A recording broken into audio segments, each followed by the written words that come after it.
Assalamualaikum warahmatullahi wabarakatuh. Salam sejahtera bagi Anda semua. Pemirsa, selamat bertemu di podcast Suara Hukum. Podcast Suara Hukum bertujuan untuk melakukan edukasi hukum pada umumnya dan hukum ekonomi pada khususnya bagi masyarakat luas. Edukasi tersebut dilakukan melalui komentar-komentar atas kasus-kasus hukum yang terjadi yang menarik perhatian dan mengusik rasa keadilan masyarakat. Di podcast Suara Hukum ini, kami menghadirkan narasumber advokat senior yang juga managing partner kantor pengacara pajak Butros Co, yaitu Bapak Petrus Loyani SHMH MBA in Banking and Finance. Tentang fenomena pemberantasan korupsi di era pemerintahan Presiden Prabowo, bagaimana pengamatan Bapak tentang fenomena tersebut? Oke, ini pertanyaan yang baik dan menarik ya, karena sebagaimana kita tahu tidak semua masyarakat itu sudah puas dan memberikan apresiasi dalam pemberantasan korupsi di eranya Pak Prabowo. Nah, Pak Prabowo itu menjadi presiden sekarang baru kurang lebih 4-5 bulan gitu ya. Nah, di dalam timeline itu kita mesti mengukur gitu ya. Nah, kita tahu bahwa program-programnya Pak Prabowo itu kalau buat saya bagi ke dalam dua lingkaran besar, kira-kira begitu. Pertama, program yang populis. Program populis itu program yang cost center itu. Misalnya memberi makan bergizi gratis gitu. Ya sekarang memang jumlahnya mungkin baru, saya tidak tahu ya, baru ratusan ribu atau jutaan orang. Tapi nanti kan targetnya puluhan juta anak-anak sekolah itu mendapatkan makan bergizi gratis. Itu salah satu contoh program populis. Ya, lalu mungkin ada program-program populis yang lain, misalnya menghapus utang UMKM, gitu ya. Nah itu juga program populis. Nah itu cost center tentu, itu memerlukan biaya yang luar biasa.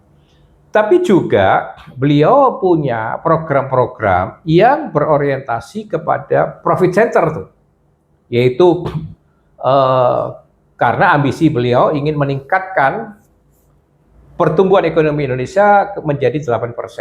Nah, jadi kalau dilihat dari sudut itu, maka begitu banyak program-program ekonomi yang dipicu dan dipacu dengan intensitas yang besar, yang tinggi.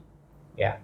Mulai dari misalnya program hilirisasi, terutama untuk SDA, ya sumber daya alam itu kan direncanakan, dilaksanakan itu hilirisasi, ya. Nah, untuk apa tujuannya? Untuk mendapatkan nilai tambah yang lebih, gitu ya. Walaupun itu belum ideal juga, ya masih banyak pengamat-pengamat memberikan kritik tentang hal itu. Tapi paling tidak itu sudah dimulai. Lalu juga terakhir ada beliau meluncurkan Danantara itu, ya dengan modal awal kurang lebih 300 triliun yang diambil dari aset atau dividen atau uangnya BUMN lah, kira-kira begitu ya, dengan proyeksi ingin memutar investasi lebih dari 16.000 triliun. Itu kan suatu usaha dari pemerintah, dari negara yang profit oriented itu, yang komersial, yang nanti profitnya dia masuk ke negara tentu, ya. Dan itu proyek-proyek semacam itu cost center dan sangat intensitasnya, lajunya itu sangat digenjot oleh yang bersangkutan, ya. Di sisi yang lain terkait hal itu, beliau harus melakukan pemangkasan anggaran-anggaran dari beberapa kementerian yang menurut beliau nggak perlu itu, nggak penting, yang banyak yang dipangkas itu, yang dianggapnya tidak penting, tidak relevan, atau yang bersifat inefisien, menggambur-gamburkan. Nah, di dalam kacamata cita-cita itu, atau yang digariskan di dalam program kampanye yang beliau pernah lakukan itu, ya, dan sekarang diterapkan, kita bisa memahami bahwa beliau sangat-sangat membutuhkan biaya besar untuk itu. Karena tidak akan ada usaha-usaha untuk kemajuan itu yang tidak menyedot biaya. Nah, biaya-biaya itu utamanya ya dari APBN gitu. Dari pendapatan pajak, dari pemasukan uang pajak, itu yang utama. Nah, tentu belum lagi beliau juga diwarisi utang yang begitu besar, ya, gitu. Harus membayar pokok dan bunganya begitu besar. Nah, beliau itu menyadari betul untuk hal-hal semacam itu, ini akan tersabot, akan tersandung, akan gagal, bahkan visi itu, misi itu, oleh satu hal, yaitu pembegalan. Oleh sabotase, perampokan, pencurian uang negara. Dengan kata lain, oleh praktek korup dari para penyelenggara negara sendiri, gitu. Ya, itu beliau tahu persis gitu. Jadi salah satu ancaman yang harus beliau basmi demi menjalankan program-program pembangunan ekonominya itu adalah begal koruptor itu, ya, rampok koruptor. Makanya beliau itu kalau tentang perilaku korup itu ngomongnya vulgar sekali, bahasanya itu egaliter, bahasa rakyat banget, nggak pakai bahasa yang dipoles-poles. Mereka menjuluki para koruptor itu monyet, maling, gitu, ya, tidak perlu dibaikin, gitu. Itu, dan di mana-mana, hampir di dalam berbagai momen dan event, komitmen, penegasan komitmen untuk memberantas korupsi itu sangat jelas gitu, sangat kuat, ya. Terakhir di dalam pidatonya ketika meluncurkan dan antara hari Senin 24 Februari kemarin kan menegaskan lagi bahwa beliau akan melakukan perlawanan kepada korupsi sekeras-kerasnya. Sebenarnya itu bukan perlawanan, ya, tapi lebih tepat diterjemahkan sebagai tindakan keras beliau kepada koruptor. Ya, nah, maka tidak heran kalau beberapa waktu yang lalu beliau sudah panggil PPATK, Kejaksaan Agung, BPKB, gitu ya, untuk ya pasti diminta data-data dan diperintahkan itu pasti mereka untuk mulai mengeksekusi ya apa yang dipidatokan, apa yang diorasikan oleh beliau itu, gitu. Ya, saya melihatnya gejalanya semacam itu.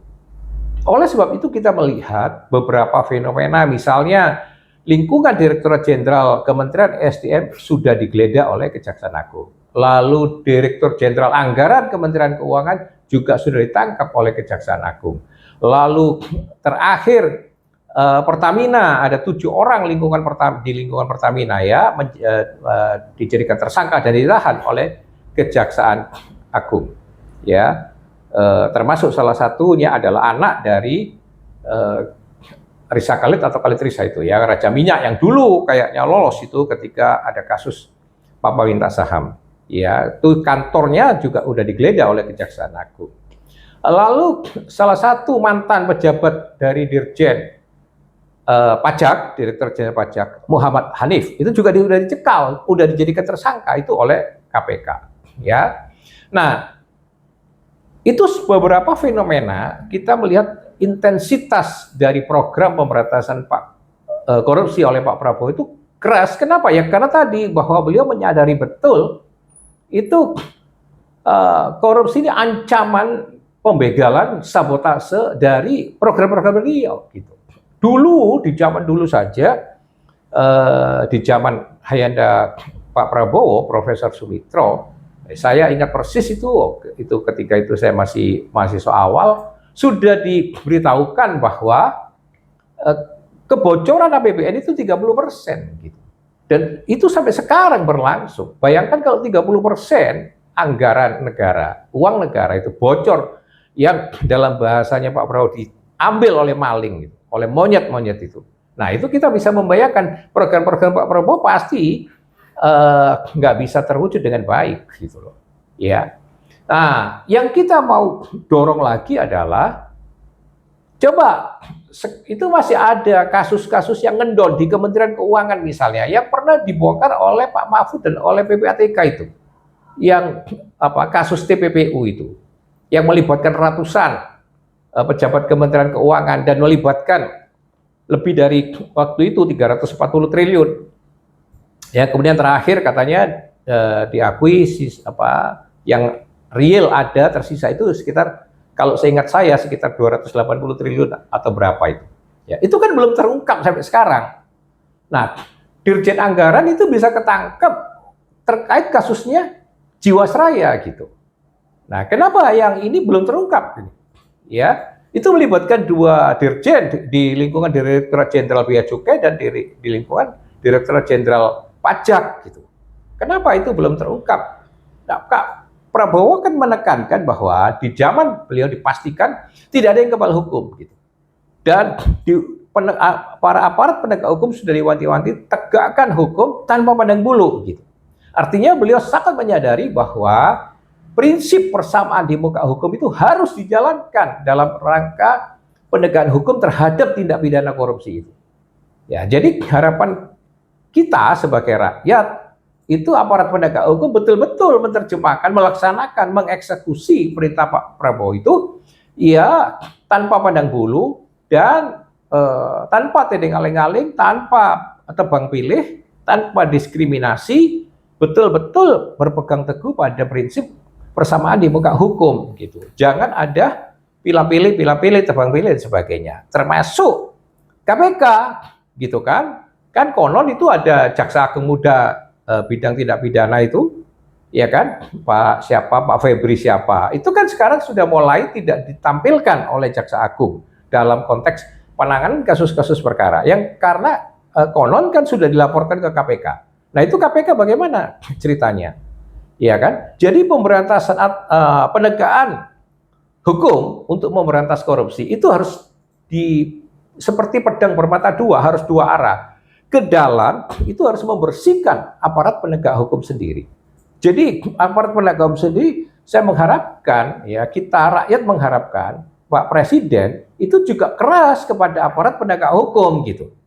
Karena sudah bukan rahasia umum lagi. Banyak jenderal-jenderal polisi menjadi backing illegal mining, ya kan, illegal logging, ya kan, judi online, macam-macam kan. Lalu narkoba bahkan, itu kan sudah ada bukti-buktinya.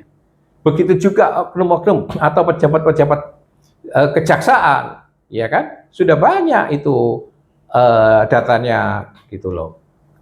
Rumus yang diungkapkan oleh masyarakat, oleh netizen, oleh pengamat dan sebagainya. Ya.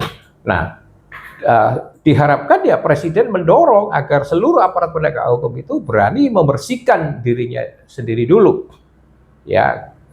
Clean your environment first gitu. Baru kemudian sapu keluar. Jangan nanti hanya galak kepada orang-orang sipil keluar, tapi nggak galak gitu ketika itu terkena atau perilaku korup itu dilakukan oleh para aparat penegak hukum sendiri. Itu tidak fair, tidak adil, ya, dan itu menyakiti, melukai keadilan masyarakat. Ya, juga di dalam kasus yang CSR BI, itu kan KPK sudah menggeledah kantornya Gubernur BI dan lain sebagainya, ya, sudah menyita dokumen, sudah ada yang bersaksi, tapi sampai sekarang juga diam, nggak ada bunyinya. Nah, diharapkan sekali lagi Pak Presiden Prabowo juga menekan serius ini pada aparat penegak hukum agar bersih dulu lingkungannya, membersihkan diri dulu, ditindak dulu bila perlu kalau ada gejala-gejala yang tidak baik. Dan baru dorong untuk mengeksekusi perintah beliau dalam penegakan korupsi. Nah, sekali lagi itu ujungnya apa? Satu memang demi rakyat juga, karena kalau tidak dikorup, program-program pemerintah, ya visinya Pak Prabowo itu akan bisa lebih terwujud, tereksekusi secara optimal daripada kalau ada begal-begal koruptor. Saya kira itu catatan saya tentang program pemberantasan korupsi di eranya Pak Prabowo. Dan salam merah putih.